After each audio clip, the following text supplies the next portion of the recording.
Mahabbah.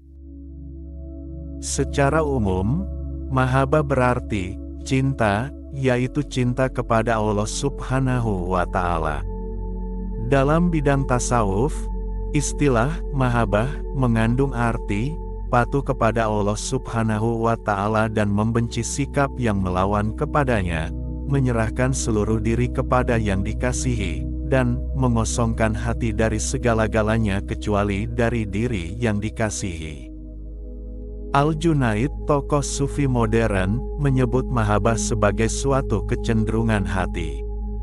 Artinya, hati seseorang cenderung kepada Allah Subhanahu wa Ta'ala dan kepada segala sesuatu yang datang darinya tanpa usaha.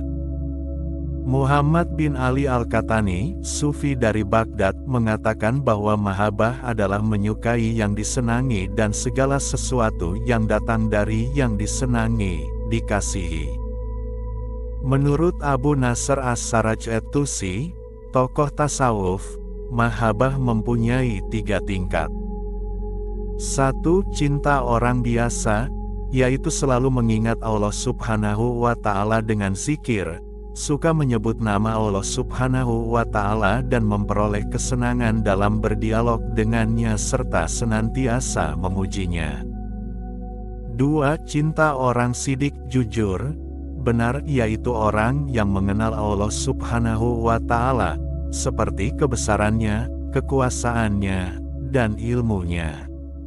Cinta ini dapat menghilangkan tabir yang memisahkan diri seseorang dari Allah Subhanahu wa Ta'ala, sehingga ia dapat melihat rahasia yang ada pada Allah Subhanahu wa Ta'ala. Ia mengadakan dialog dengan Allah Subhanahu wa Ta'ala dan memperoleh kesenangan dari dialog itu. Cinta tingkat kedua ini membuat orang sanggup menghilangkan kehendak dan sifatnya sendiri, sementara hatinya penuh dengan perasaan cinta dan selalu rindu kepada Allah Subhanahu wa Ta'ala. 3. Cinta orang arif, yaitu cinta orang yang tahu betul akan Allah Subhanahu wa Ta'ala. Yang dilihat dan dirasa bukan lagi cinta, tetapi diri yang dicintai. Akhirnya sifat yang dicintai masuk ke dalam diri yang mencintai. Cinta pada tingkat ketiga inilah yang menyebabkan seorang hamba sufi dapat berdialog dan menyatu dengan kehendak Allah Subhanahu wa Ta'ala. Paham mahabbah seperti tersebut di atas mempunyai dasar dalam Al-Quran, antara lain, Allah akan mendatangkan suatu kaum yang Allah mencintai mereka dan mereka pun mencintainya, yang bersikap lembut terhadap orang-orang mukmin, yang bersikap keras terhadap orang-orang kafir, yang berjihad di jalan Allah, dan yang tidak takut kepada celaan orang yang suka mencela.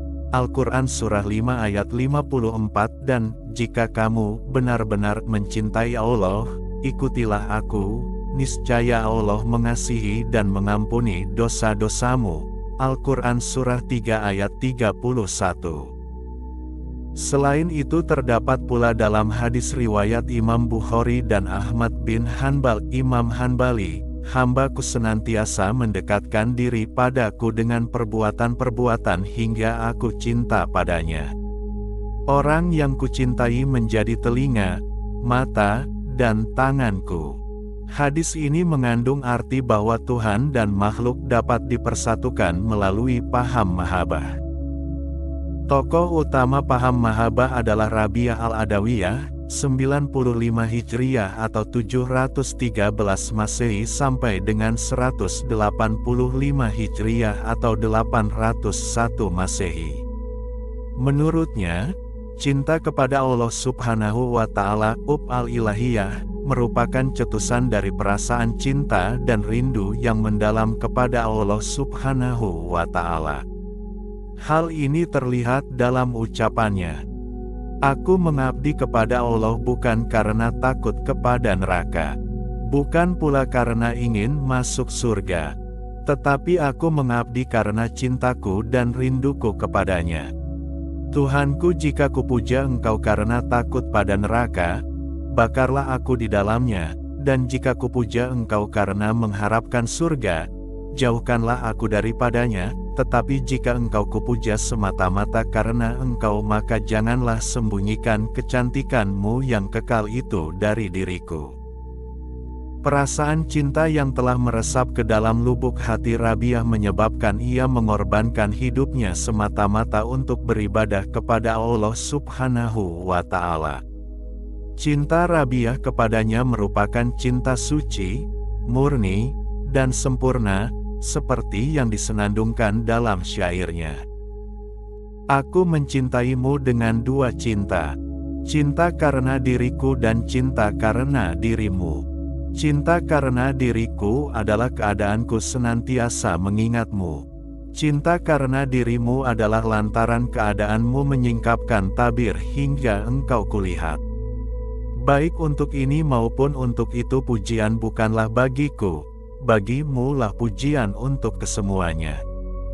Buah hatiku hanya engkaulah yang kukasihi. Beri ampunlah pembuat dosa yang datang ke hadiratmu. Engkaulah harapanku, kebahagiaanku, dan kesenanganku. Hatiku enggan mencintai selain engkau.